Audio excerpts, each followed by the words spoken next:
Boa noite, irmãos. Graça e paz da parte do Senhor Jesus seja com todos. É bom louvarmos ao Senhor, lembrarmos da sua grandeza, bendizermos ao seu nome e também ouvirmos a sua palavra. Que o Senhor tenha misericórdia de nós e nos fale o seu evangelho nessa noite. Abra sua Bíblia em Gênesis, no capítulo 42. Nós vamos ler do verso 6 ao verso 11 desse capítulo. Depois leremos do verso 19 ao verso 24. Então, primeira porção, do verso 6 ao verso 11 do capítulo 42. Depois, do verso 19 ao verso 24 deste mesmo capítulo 42.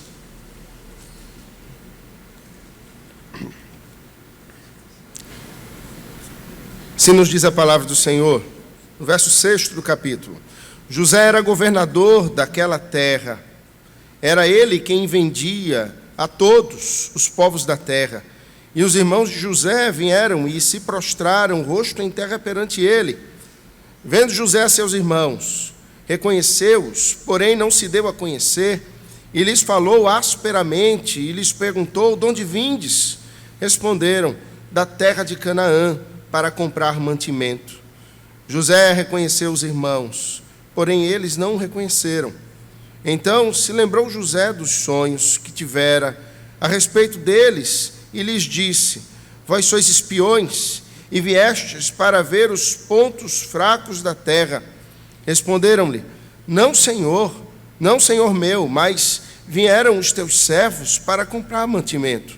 Somos todos filhos de um mesmo homem, somos homens honestos, os teus servos não são espiões. Veja agora do verso 19 ao verso 24. Se sois homens honestos, fique detido um de vós na casa da vossa prisão. Vós outros ide, levai cereal para suprir a fome das vossas casas. E trazei-me vosso irmão mais novo, com o que serão verificadas as vossas palavras, e não morrereis. E eles se dispuseram a fazê-lo. Então disseram uns aos outros: na verdade, somos culpados no tocante a nosso irmão, pois lhe vimos a angústia da alma quando nos rogava e não lhe acudimos, por isso nos vem esta ansiedade. Respondeu-lhes Rúben: não vos disse eu, não pequeis contra o jovem, e não me quisestes ouvir, pois vedes aí que se requer de nós o seu sangue.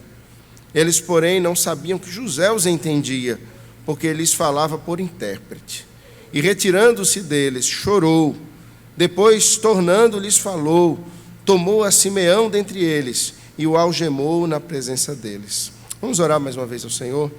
Senhor, nós louvamos ao teu nome nessa noite. Nosso coração se alegra diante de ti. Por isso, entoamos cânticos, adoramos ao Senhor, pelo que o Senhor é. Dissemos o quão grande é o Senhor. E adoramos ao Senhor pela salvação de Jesus, pela graça dele derramada sobre nós, pela caminhada que o Senhor nos propõe, nos fazendo trilhar o caminho estreito, rumo à Canaã celestial, rumo à eternidade. O Senhor nos tirou do mundo e nos tornou peregrinos nesta terra. E nós pedimos que o Senhor mais uma vez fale ao nosso coração, por intermédio da tua palavra, aplicada a nós pelo poder do Espírito, que o Senhor fale conosco e nos alimente, nos conforte e também nos confronte acerca daquilo que precisa ser mudado na nossa vida, daquilo que precisa ser transformado no nosso coração, para que pelo poder do teu Espírito, pela palavra, nós sejamos transformados e nos tornemos a imagem do nosso Senhor, o Senhor Jesus. Seja, pois, o teu nome hoje sempre glorificado, em nome do Senhor Jesus. Amém. Chegamos ao capítulo 42 de Gênesis e temos vindo desde o capítulo 37, vendo a saga deste servo de Deus, José, e como o Senhor Deus tratara na vida dele, na vida dos seus irmãos, na vida da sua família, e como Deus cumpria, ou estava cumprindo cabalmente o seu plano na vida desse seu servo, mesmo que em meio a tribulações, a lutas e a angústias. Nessa saga de José, nós vimos os altos e baixos da sua vida, de filho preferido do pai, a irmão odiado pelos irmãos, Depois de servo preferido na casa de Potifar, atido injustamente como servo traidor do seu senhor. Depois de prisioneiro predileto na prisão dos prisioneiros de Faraó, sendo levado ao palácio como governador e provedor do Egito, o segundo homem mais importante de toda aquela terra.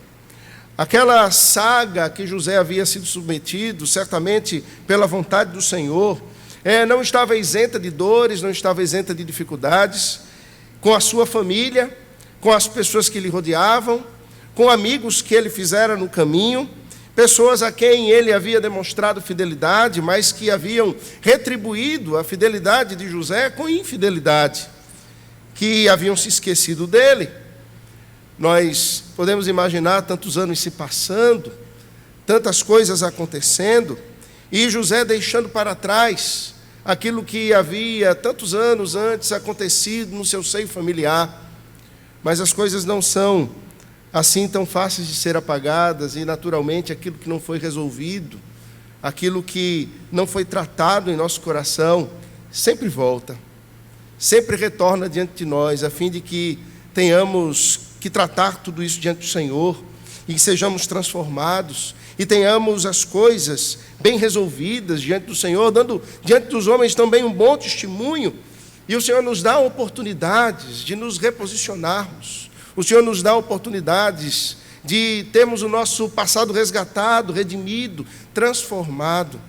E muitas vezes, tudo isso diz respeito às relações interpessoais, na maioria das vezes é assim. Diz respeito comumente a relações interpessoais com as pessoas quem nós amamos, com quem nós passamos mais tempo, com a família. Não são fáceis esses relacionamentos interpessoais, sobretudo com aqueles que são os mais próximos de nós. Esses relacionamentos são muitas vezes marcados por mágoas, são marcados por afastamento, marcados por desentendimentos. São histórias que remetem a sentimentos que, quando lembrados, trazem alimento para a ansiedade, às vezes para a depressão, para o medo, para o desespero. E Gênesis 42 traça uma história, ou o início de uma história de reencontro e de reconciliação. É apenas o início dela. Este capítulo 42 vai apresentar vários acontecimentos que apontam um primeiro episódio de um longo tratamento de Deus para que aqueles irmãos fossem reconciliados. Até o capítulo 45. Do capítulo 42 até o capítulo 45, Deus estará tratando com estes homens, estará tratando com esses irmãos que outrora traíram-se, outrora viveram relações desgastadas, outrora tiveram ciúmes uns dos outros, ou então orgulho em relação aos outros também. Não é fácil. Temos que lidar com situações que foram dolorosas no passado, porque quando lidamos com isso, rememoramos a dor, rememoramos o sofrimento, rememoramos as dificuldades. E certamente José não gostaria de relembrar disso. O nome do seu primeiro filho aponta o desejo do seu coração. Os irmãos lembram bem, Manassés. Manassés, esqueci-me, ou deixei para trás. Esse era o desejo dele. E conquanto ele desejasse isso, essa lembrança estava dolorosamente diante dele. Nós vemos um primeiro aspecto nesse texto. Não li o capítulo todo por conta do nosso tempo e por ser um capítulo longo, mas escolhi 2 trechos dessa passagem que mostram exatamente a conversa de José com seus irmãos, o reencontro dele com seus irmãos, o seu choro ao se deparar com esses irmãos, e ao ver os irmãos falando numa língua que eles julgavam José não entender, porque não haviam reconhecido. Mas José, compreendendo bem, vemos o final do texto que lemos no verso 24, ele se retira, e aí, nesse episódio, é bem visível a dor e o sofrimento no coração daquele servo do Senhor. Ele tem que se retirar da presença dos seus irmãos, ele se coloca num quarto sozinho e ele chora, porque o seu coração ardia, a dor vinha novamente à sua mente, e ele ouve a discussão daqueles irmãos, reconhecendo o seu próprio pecado, reconhecendo a sua dificuldade. Conquanto eles dissessem que eram homens honestos. Eles sabiam que diante de Deus eles não eram honestos, que eles tinham pecado. E como se ninguém pudesse ouvi-los, eles conversavam entre si acerca do seu próprio pecado. Primeira coisa é este reencontro com a família.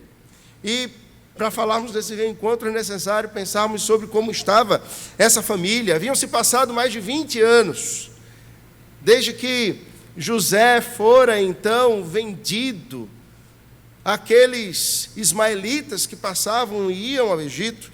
20 anos de distância, 20 anos de separação, 20 anos em que não se sabia o paradeiro de José e que José não tinha qualquer tipo de notícia acerca do seu pai, acerca dos seus irmãos. Passados mais de 20 anos, irmãos, nós poderíamos pensar, as coisas se resolveram na casa de Jacó. As coisas devem ter se ajustado lá, mas 20 anos depois, parece que as coisas não haviam melhorado. O início do texto é no capítulo 42, e eu peço aos irmãos que mantenham suas Bíblias abertas, porque nós veremos algumas questões. Nós vemos nos versos 1 e 2, Jacó latindo com os seus filhos, como quem diz: o que vocês imprestáveis estão fazendo aqui, quando a situação é tão terrível? E ele afirma assim no final do verso 42, ou do verso 1 do capítulo 42, porque estáis aí a olhar uns para os outros, como quem diz: vocês não têm nada na cabeça.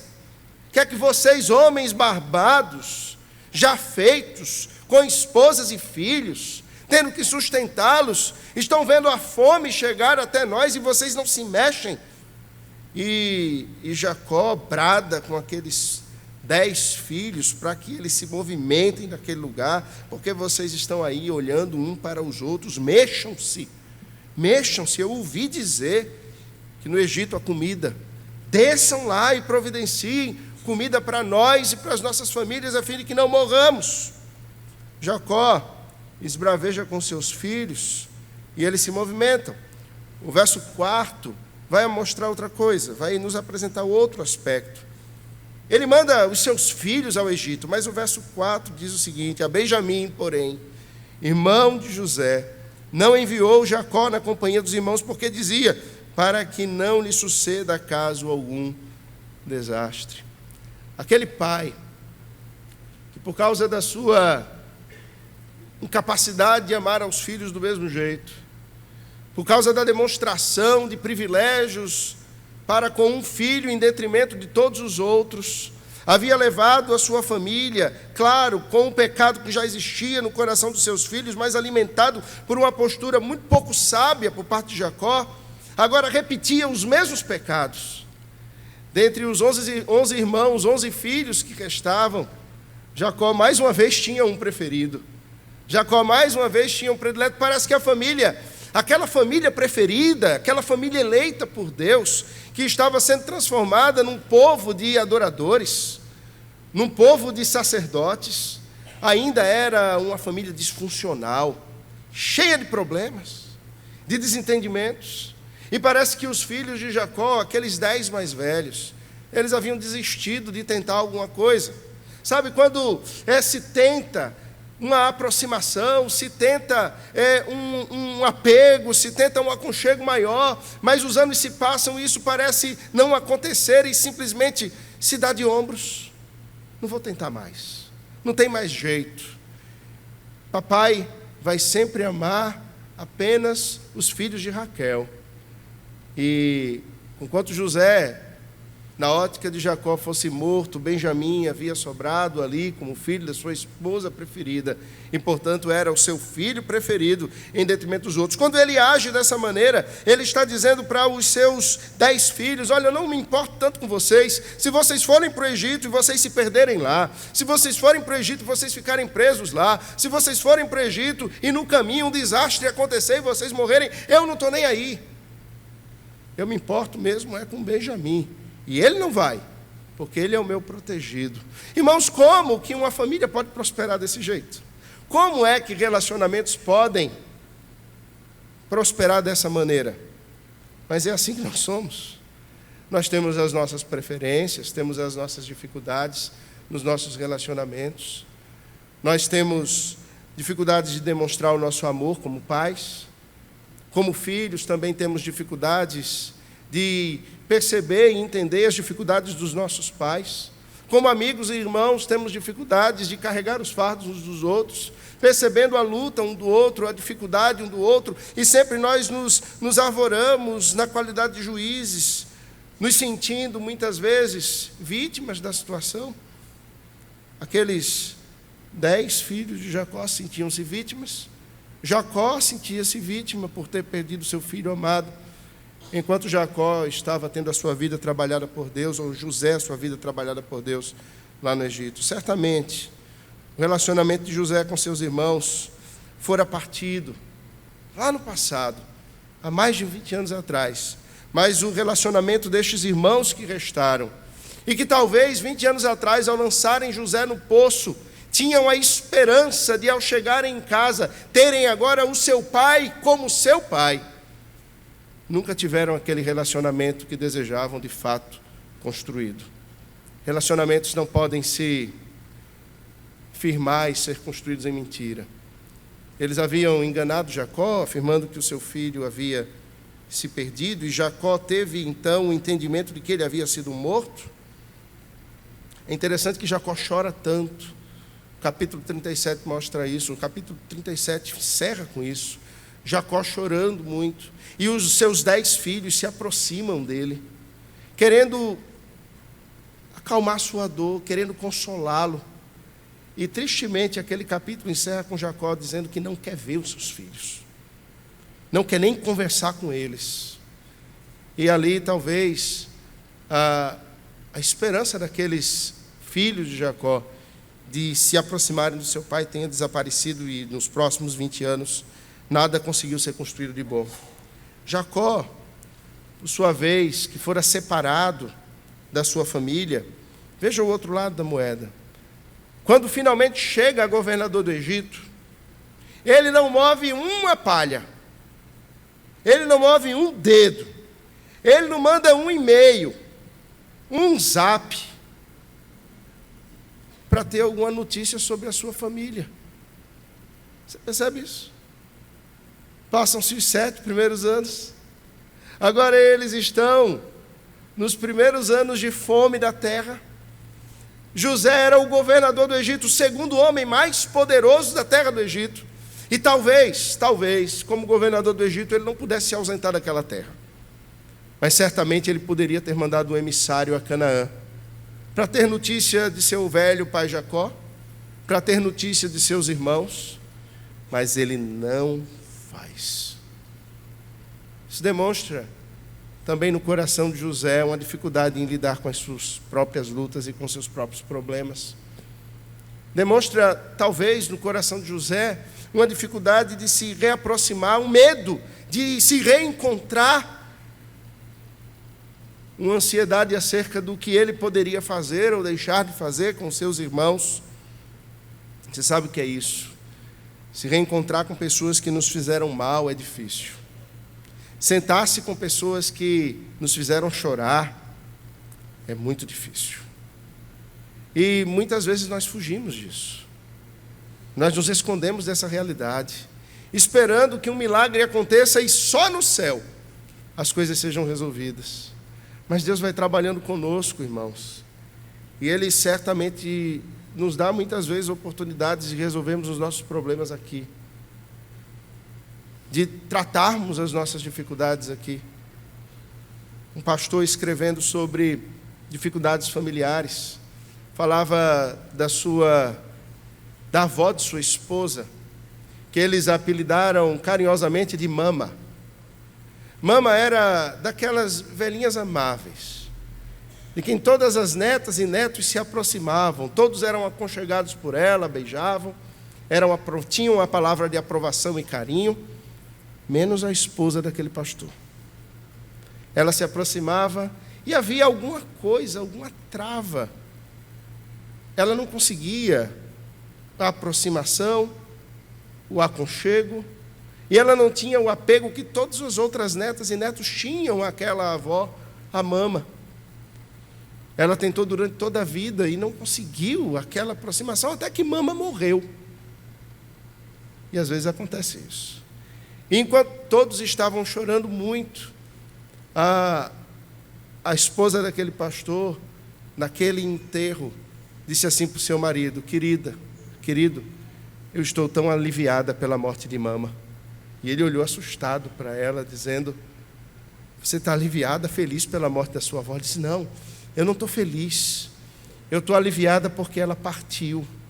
E eu sei que da próxima vez que eu me encontrar com mama, nós teremos os nossos problemas resolvidos, porque não haverá mais pecados nem barreiras entre nós. Ela tentou durante toda uma vida se aproximar da sua avó e não conseguiu, até que a avó partiu, e a esperança, a confiança dela era que o coração de mama seria transformado e o seu próprio coração seria transformado para o próximo encontro. E naquele próximo encontro, elas que eram problemáticas, elas que tinham pecados pessoais, elas que tinham dificuldades em lidar com os próprios problemas e com os problemas dos outros, agora poderiam, livres do pecado, viver de fato comunhão verdadeira. Irmãos, tem coisas que nós não conseguiremos resolver aqui. De fato, tem coisas que só poderão ser resolvidas pela transformação da nossa mente, do nosso corpo, rumo à vida eterna. Mas o Senhor trata muitos dos nossos problemas aqui e agora, nos transformando aqui e agora, para aquele grande dia em que encontraremos com o nosso Senhor, em que estaremos com Ele na glória. Há o reencontro, há o problema da família, e há esse reencontro. Às vezes, a reconciliação está completamente fora do nosso controle, como era o caso da esposa desse pastor e de sua avó. No caso de José e dos seus irmãos, nós vemos esse silêncio durante todos esses anos. Nós vemos José não se mover na aproximação, mas nós vemos o agir silencioso de Deus, a ação poderosa de Deus conduzindo as coisas para que esse reencontro acontecesse. E muitas vezes é assim. Nós tentamos, mas as coisas só poderão acontecer com uma ação silenciosa de Deus. E veja só como Deus age. Os sonhos de Faraó, tudo começa ali. Os sonhos de Faraó apontam um futuro próximo. E esse futuro próximo traz uma grande fome. E José interpreta os sonhos de Faraó, dando a solução para aquele problema: estoquemos mantimentos, para que durante os 7 anos de fome haja comida na terra. O sonho, a estratégia de José, a posição a qual José é colocado, a fome que chega na casa de seu pai, de quem ele não tinha mais qualquer notícia, agora traz os seus irmãos até a sua presença. Quem imaginaria que isso ia acontecer? José não poderia, nos sonhos mais elaborados da sua mente, sonhar que isso aconteceria dessa forma. Os irmãos de José jamais imaginariam que as coisas aconteceriam dessa forma. E nós aprendemos uma coisa: que os planos de Deus não podem ser frustrados. Lutar contra os planos de Deus nunca vai dar certo. Eles são conduzidos, José por um lado, os seus irmãos por outro, até um ponto em que eles vão estar diante uns dos outros e vão precisar se perdoar e reconciliarem-se, para de fato serem uma família e um povo o qual o Senhor havia escolhido. A reconciliação só pode ocorrer com o trabalhar de Deus nos nossos corações, não há outro jeito. Deus estava trabalhando nas circunstâncias, sim, as circunstâncias fora do nosso alcance, e o Senhor vai trabalhar nessas circunstâncias. Mas há um trabalhar de Deus mais profundo do que as circunstâncias, e esse trabalhar é o preparo dos nossos corações para esse fim. Nós vimos no capítulo 38 de Gênesis, quando estudamos sobre, ou quando pregamos sobre Judá e Tamar, o agir de Deus, exemplificativamente o agir de Deus na vida de Judá, como ele havia se afastado da casa do seu pai por quase 22 anos. Quando quando José fora vendido para o Egito, Judá se afasta naquele mesmo tempo da casa de Jacó, se casa com a mulher da terra, tem 3 filhos. Os seus 2 primeiros filhos eram maus diante dos olhos do Senhor e Deus os mata. Judá chega no final e é terrível quando o seu pecado é exposto diante dos seus próprios olhos. E nós conhecemos o texto do capítulo 38, o arrependimento final de Judá, rasgando as suas vestes, reconhecendo o quão mau era o seu coração e retornando para a casa do seu pai, Jacó, ao norte das terras de Canaã. Eu imagino que esse texto do capítulo 38 é exemplificativo. Que quando Moisés escreve e coloca esse texto ali, ele está sendo dirigido pelo Espírito de Deus para dizer o seguinte: olha, José foi vendido, mas eu vou dar uma pausa aqui, para mostrar para vocês, povo de Deus, que enquanto Deus trabalhava com José, que era o personagem central dessa história, ele não havia se esquecido de seus irmãos.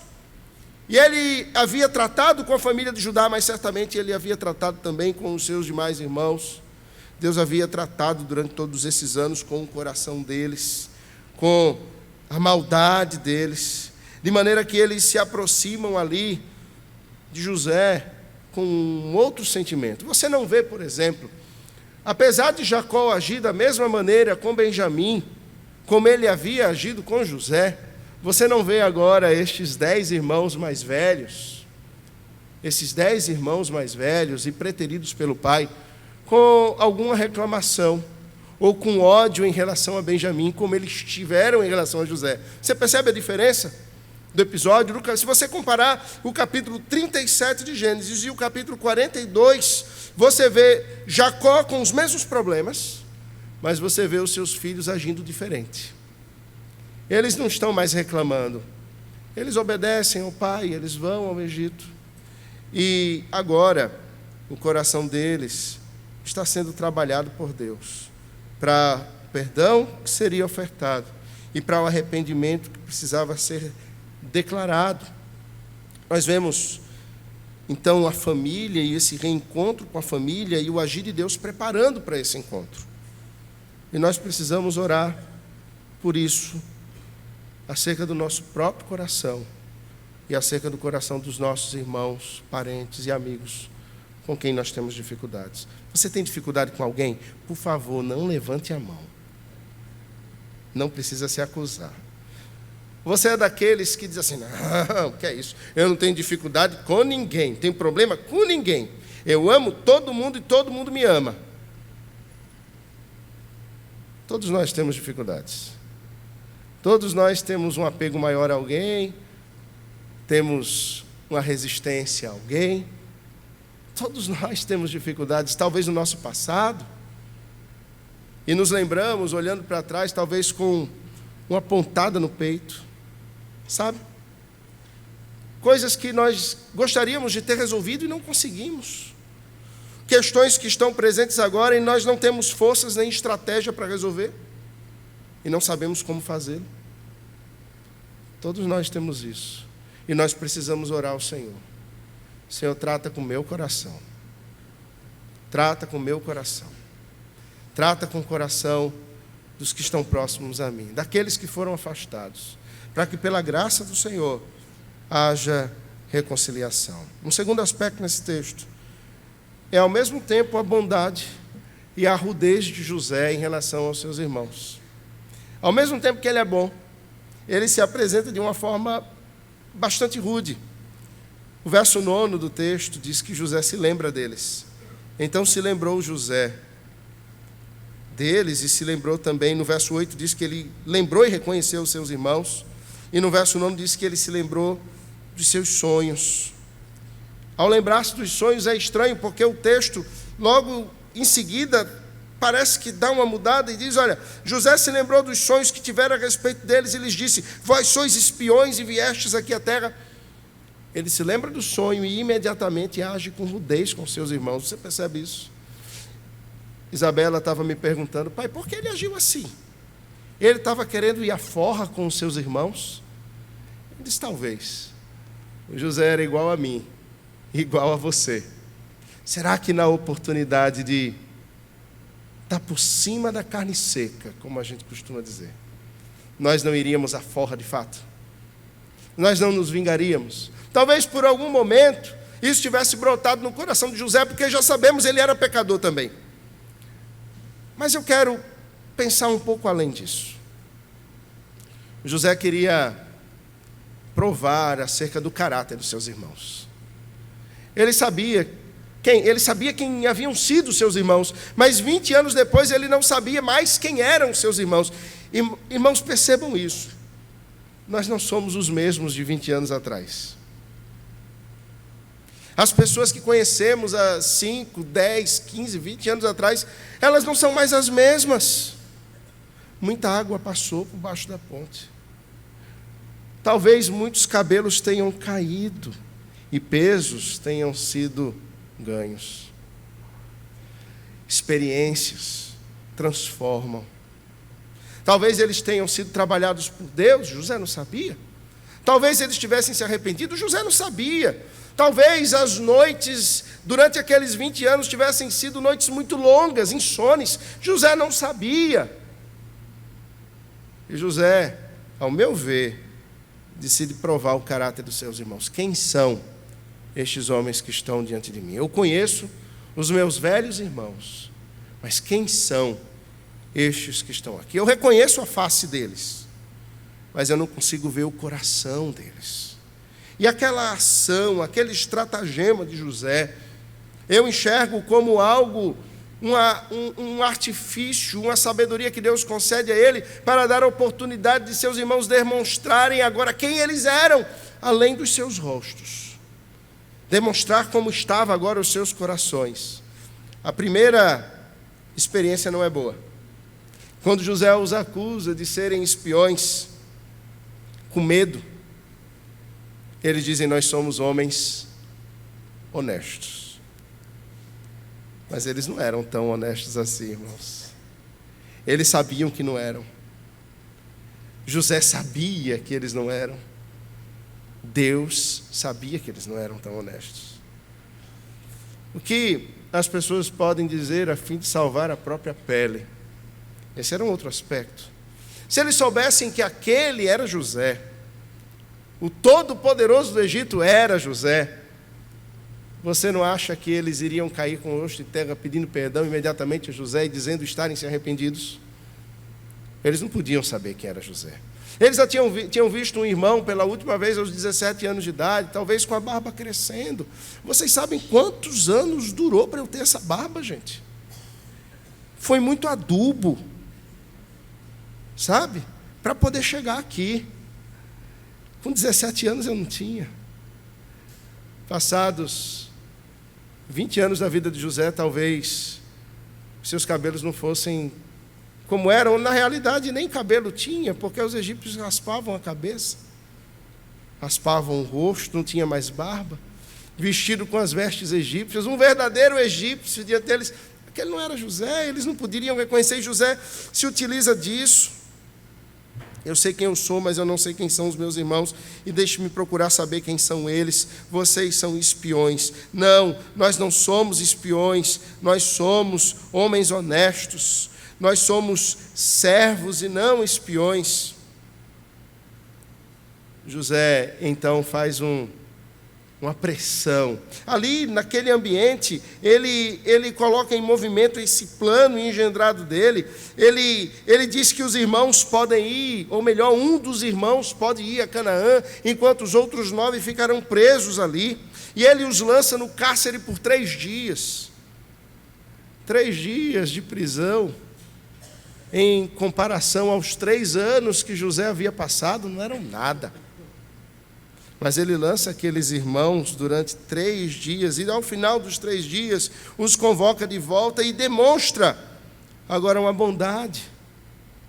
Eu vou liberar 9 de vocês. Vocês vão com mantimento para casa, para vossas casas, para a casa do pai de vocês. Vocês vão levar comida. José coloca mais mantimento do que eles precisavam para o caminho, e escondido ele coloca as trouxinhas de recursos ou de dinheiro com que eles deveriam ter pago aqueles mantimentos nas bolsas de cada um. Talvez querendo salvar a pele, se ver longe do Egito o mais rápido possível, chegar até o pai a fim de resolver as questões, trazendo Benjamim, e a ordem era essa: Simeão só será liberado se Benjamim vier. Vocês vão trazer Benjamim, e Benjamim vai me dar notícias para ver se bate com o que vocês estão dizendo. E Simeão fica preso, eles vão embora. E é interessante, o capítulo vai apontar, pelo menos nos versos 9, 12, 14, 16, uma insistência de José apontando que eles são espiões, colocando uma pressão imensa neles, um verdadeiro interrogatório, fazendo o papel daquele policial mau, sabe? E isso funciona com a pressão certa, irmãos, no ambiente certo. Nós acabamos vendo quem nós somos. Daí a necessidade do Senhor permitir em nossas vidas algum tipo de pressão, algum tipo de situação difícil, calorosa para nós, em que nós nos sentimos contra a parede. Você já se sentiu assim? Sem que ninguém lhe coloque, é algo da vida. É o Espírito de Deus colocando os seus servos contra a parede, a fim de que o nosso coração seja revelado. E no final dessas 4 insistências, no final de toda a afirmação, no verso 19, eles ouvem José liberá-los, mas finalmente no verso 21, eles falam na sua própria língua, julgando que José não entendia. Nós dissemos para ele que nós éramos honestos, mas de fato nós somos culpados. No tocante ao nosso irmão José, nós somos culpados. Nós pecamos. E aqui há uma compreensão que nós precisamos ter, irmãos. No passado, os irmãos de José não o conheceram como irmão e o trataram como estrangeiro e inimigo. José os conhece como irmãos, os trata como estrangeiros, mas é bondoso com eles. E nesse aspecto, José, ele representa o próprio Senhor Deus, o nosso Senhor, que nos resgata quando nos trata diferente daquilo que merecemos. Ele nos conhece. Ele permite que soframos as consequências do nosso pecado, mas Ele não nos trata como inimigos. Ele é bondoso conosco. Esse Senhor provê alimento. Esse Senhor provê alimento além da conta, e sem que paguemos por esse alimento. Você percebe que o que José faz? José coloca os mantimentos lá nas bolsas em que eles estão carregando as suas comidas, em que eles estão levando os seus recursos para as suas casas, a fim de que eles percebam a graça de Deus que se manifesta. Quando eles veem, abrem o primeiro saco e ainda no caminho percebem que a trouxa de moedas de prata está ali, eles ficam apavorados, achando que José virá com os seus cavaleiros em busca deles para prendê-los. Mas José não aparece. Imagino que a cada caminhada no deserto eles estão olhando no retrovisor para ver se José está vindo. José não vem. A surpresa é que quando eles chegam em casa e eles abrem os seus sacos, não estão ali apenas o saco de um deles, mas todo o dinheiro que eles haviam levado para o Egito para comprar mantimento tinham sido devolvidos. Como é o nome disso em teologia? Graça. Favor imerecido. É graça. É você voltar para casa com um mantimento que você não pagou por ele, além do que você queria. E tem uma coisa muito interessante também, é que na teologia bíblica a prata tem um significado muito grande. É interessante, alguns anos atrás, 20 anos atrás, aqueles mesmos irmãos haviam vendido José, o seu benfeitor, aos mercadores que vinham passando, os ismaelitas.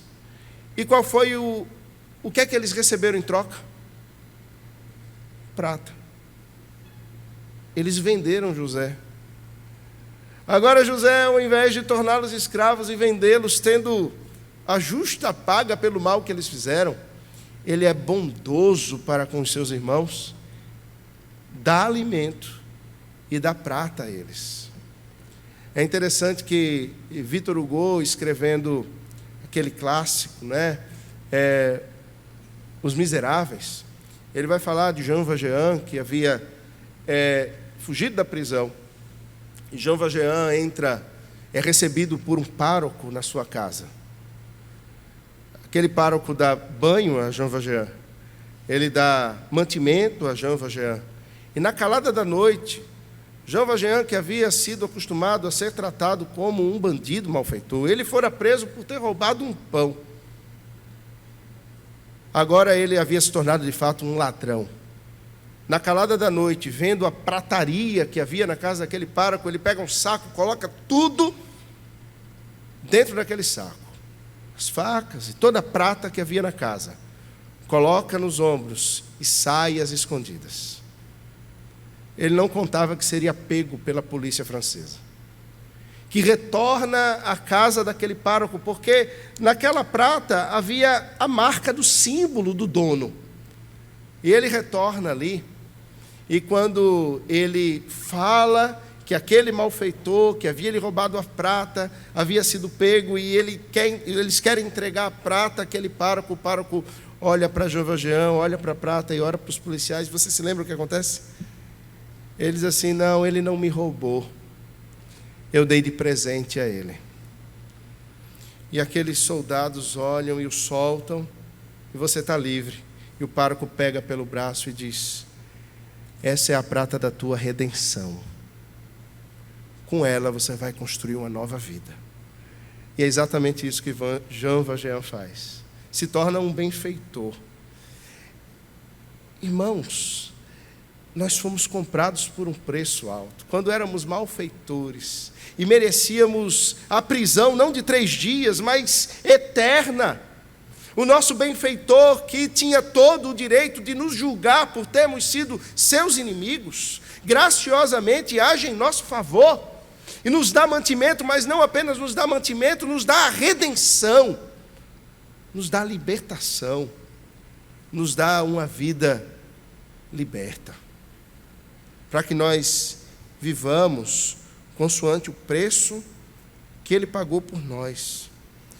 José ali estava disposto a perdoar os seus irmãos, isso era algo do seu coração. A dúvida que ele tinha é: será que os meus irmãos mudaram? Será que haveria reconciliação?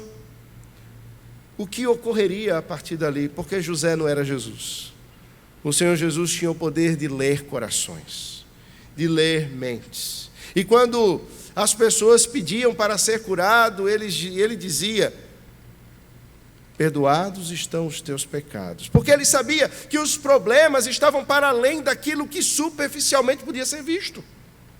Ele sabia que os problemas eram interiores. E aqui nós precisamos pensar num aspecto: é que os pecados que temos uns para os outros, cometido uns contra os outros, e que os outros têm cometido contra nós, irmãos, antes de tudo, são pecados cometidos contra o Senhor e contra a sua glória.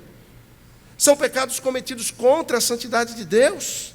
Afinal de contas, nós somos feitos imagem e semelhança do Senhor para viver a comunhão com o Senhor e uns com os outros, para termos paz com Deus e, consequentemente, termos paz uns com os outros. O problema é que pensamos em reconciliação apenas nesse aspecto horizontal. Mas veja, enquanto o nosso coração, em relação aos nossos próprios pecados, não forem reconciliados com o nosso Senhor, enquanto não houver essa reconciliação vertical, nós jamais conseguiremos ter reconciliação nesse plano humano, nesse plano horizontal. Nós precisamos de reconciliação com Deus. O teste de José tem resultados.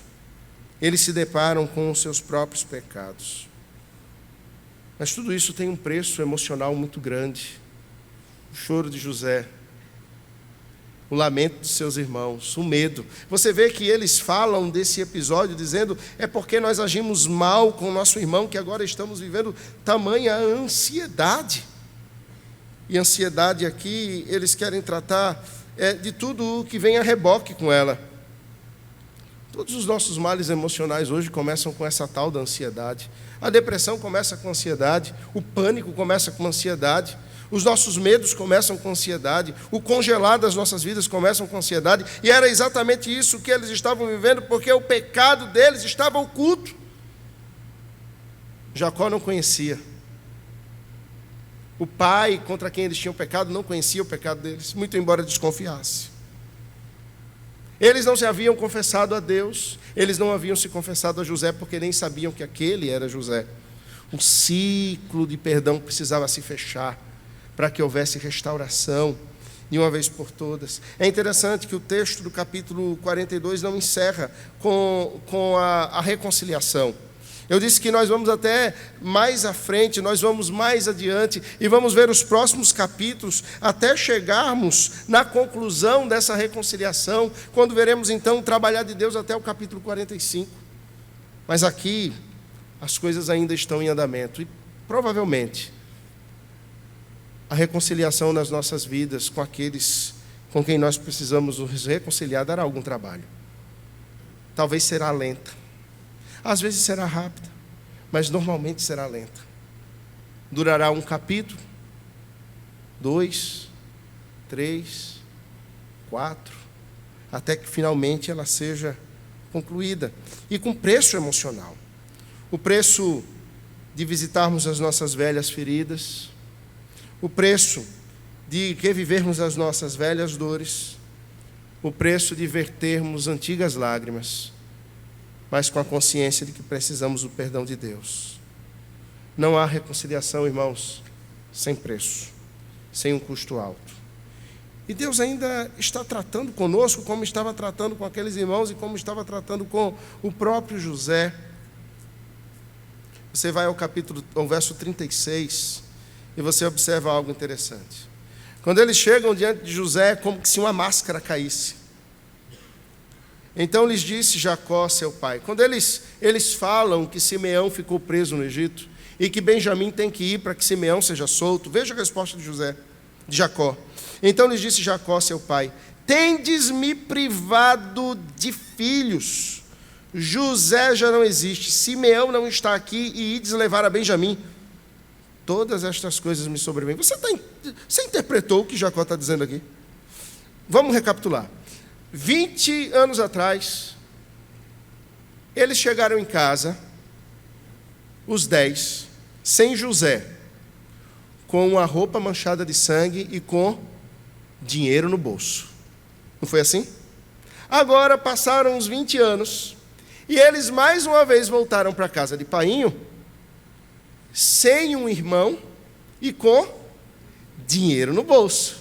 Jacó, que era raposa velha, olha para os seus filhos e diz: filho de raposa, raposinha é.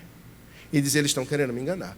Foram vocês que me privaram de José. Ele coloca em palavras aquilo que ele desconfiava no seu próprio coração. Vocês me enganaram. Foram vocês que deram cabo da vida de José. E agora vocês também deram cabo da vida de Simeão. E eu vou dar Benjamim a vocês para vocês darem cabo também? Não vou dar, não. Você percebe, as coisas agora foram jogadas na face deles. Eu fico imaginando, irmãos, 20 anos de pecado escondido e agora um pai que amargava aquilo lança diante. Que tristeza. Tudo aparentemente está indo por água abaixo. Tudo está ruindo. E não tem solução para essa família disfuncional. Não tem como resolver esses problemas. Humanamente falando. Aparentemente, não tem mesmo. Mas o Senhor Deus estava trabalhando. O Senhor estava agindo. O Senhor estava operando. E essa história, ela vai caminhar de uma forma tremenda, ela vai caminhar de uma forma extraordinária com a ação de Deus, e eu caminho para a conclusão com isto. O Senhor trata com aqueles homens, e há boas novas que são apresentadas. As boas novas estão na bondade de José, estão no fato de que eles saíram vivos dali, está no fato de que eles tinham mantimento, e conquanto eles fossem pessoas falhas que merecessem um castigo mortal, eles estavam vivos. Os nossos relacionamentos quebrados evidenciam pecados como aqueles, contra os próximos, contra Deus. E nós precisamos buscar ao Senhor como eles deveriam buscar o Senhor, a fim de que a graça de Deus fosse manifesta. E chegando nesse ponto, nós paramos para perguntar a nós mesmos: o que é que isso tudo tem a ver conosco? Uma história que aconteceu há tantos anos atrás. O que é que isso tem a ver comigo e com você? Como isso afeta a maneira como eu lido com os meus irmãos, ou a maneira como eu lido com a minha família, ou a maneira como eu lido com Deus, ou a maneira como eu lido com os meus próprios pecados, a maneira como eu lido com as minhas preocupações, com as minhas dores do passado, as minhas frustrações. Como é que nós lidamos com isso? O primeiro aspecto que nós precisamos ter no coração é que a graça de Deus tem se manifesto a nós, e porque nosso pecado foi pago por Cristo na cruz, nós podemos, sem medo, irmãos, livremente confessarmos o nosso pecado uns aos outros. Veja só, nós nos tornamos escravos dos nossos pecados, não simplesmente ao cometê-los, mas quando não os confessamos. E há pecados, irmãos, que precisam ser confessados uns aos outros, pecados que cometemos uns contra os outros. E nós precisamos, além de nos confessarmos diante do Senhor, termos a coragem, a hombridade e a liberdade de chegarmos para pedir perdão uns aos outros. E veja, se o Senhor, que tem o poder sobre a vida e a morte, nos perdoou dos nossos pecados, que mal o homem pode nos fazer? Nenhum. Às vezes, nós estamos lidando com pecados dos quais nós queremos nos livrar, histórias que nós queremos jogar fora, mas isso só será encerrado com a confissão, com a disciplina do Senhor e com restauração. Tratava com um marido que traíra a esposa pelos últimos 12 anos. Ele traía a esposa nos últimos 12 anos. Membro de uma igreja, diácono da sua igreja, vivendo uma vida dúbia, em prostíbulos, com mulheres e com toda sorte de coisas que não vale a pena dizer aqui. Quando conversávamos e ele buscava ajuda para a restauração, chegou num ponto em que eu disse assim: eu não sou autoridade sobre a sua vida, eu não sou o seu pastor, mas eu estou disposto a te ajudar. Mas não haverá restauração na sua vida se você não estiver disposto a ir à sua igreja e confessar o seu pecado à liderança que Deus colocou na sua vida, para ser restaurado ali naquele lugar. No primeiro momento, o desespero bateu. Ah, pastor, pelo amor de Deus. E aí ele até propôs um acordo. E se eu me transferir para cá, para ser tratado aqui? Eu digo, não funciona desse jeito, querido. Eu estou com você. Minha proposta: deixe-me ligar para o seu pastor, ter uma conversa com ele, chamar você, chamar sua esposa, para você confessar o pecado e se dispor para o que deve é. Ele ficou apavorado com aquilo e chorou muito. E depois de chorar muito, ele enxugou as lágrimas, levantou a cabeça e disse: pastor, tem que ser assim, eu estou preparado, vamos adiante. A esposa, coitadinha, do lado, chorando, se acabando em lágrimas, dizendo: pastor, eu estou junto com ele, eu estou do lado dele.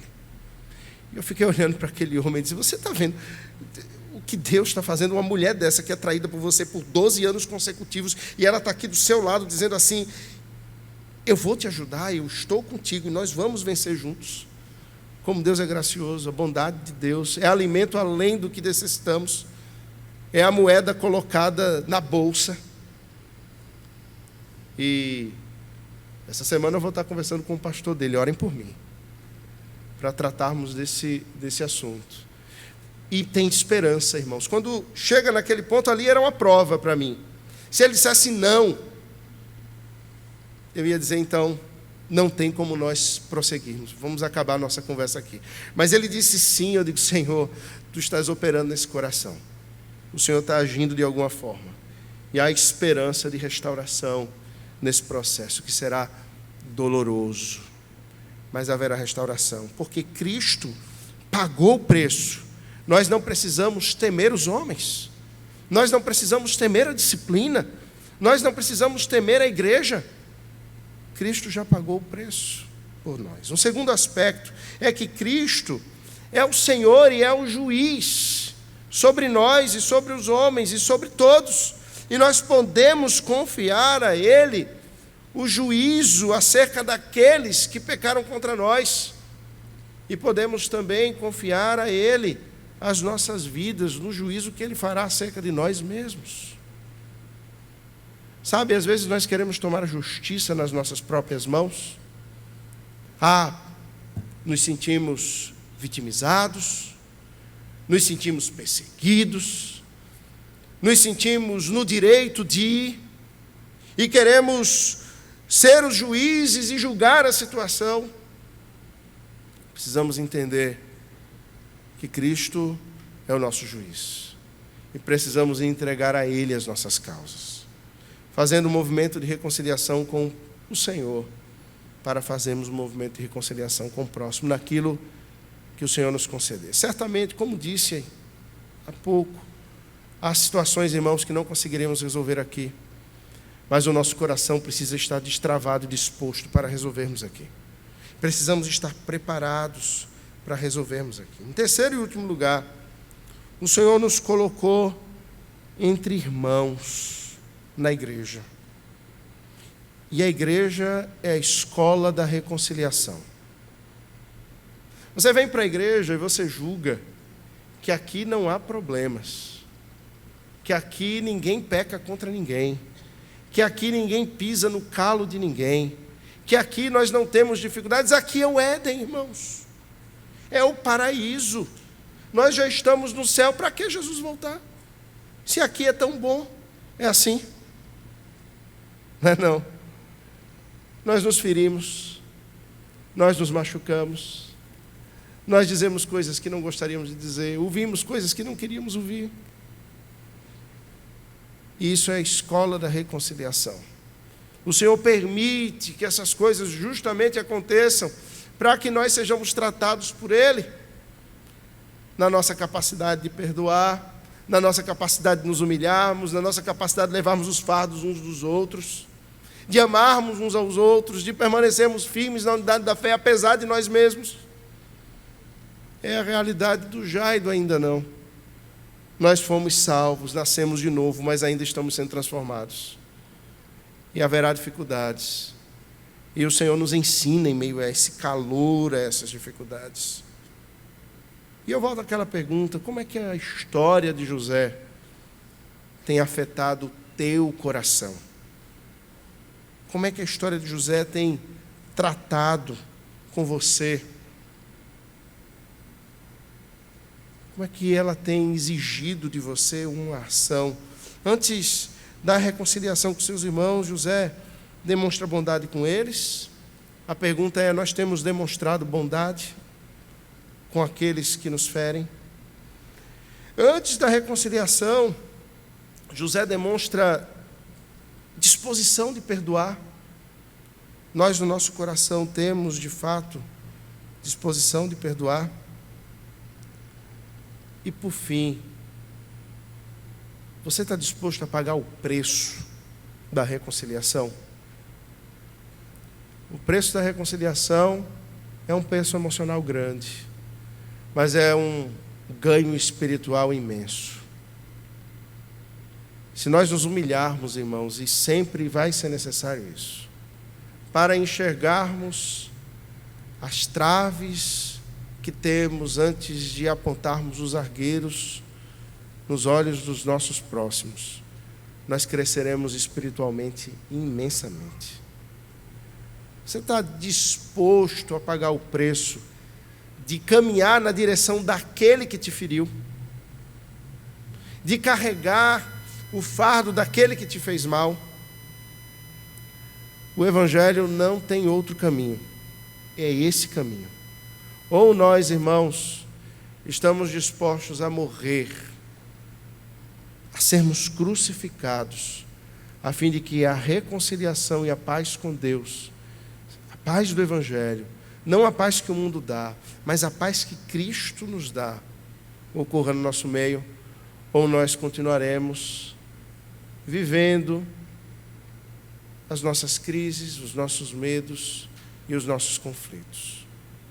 Mas a palavra de Deus é poderosa para aplicar às nossas próprias vidas a mesma graça que aplicou a José, que sendo poderoso, não usou o seu poder contra aqueles que lhe haviam feito mal, mas buscou a aproximação e a reconciliação com eles. A obra que o Senhor fez foi poderosa. Numa cosmovisão ainda maior, é que todas as coisas, inclusive as crises que enfrentamos, têm a ver com o Senhor, e não conosco, e não com as pessoas. José percebe que tudo o que lhe havia acontecido estava sob um plano poderoso de Deus, que aquela terra fosse salva. Qual é o plano de Deus na nossa vida? E a que aspectos da vida Ele nos levará a vivermos, a fim de que o plano dele seja cumprido. Não adianta lutarmos contra o plano de Deus. Nós precisamos ter o coração transformado à imagem do nosso Senhor Jesus, a fim de que o Evangelho flua nas nossas vidas e o amor de Deus também.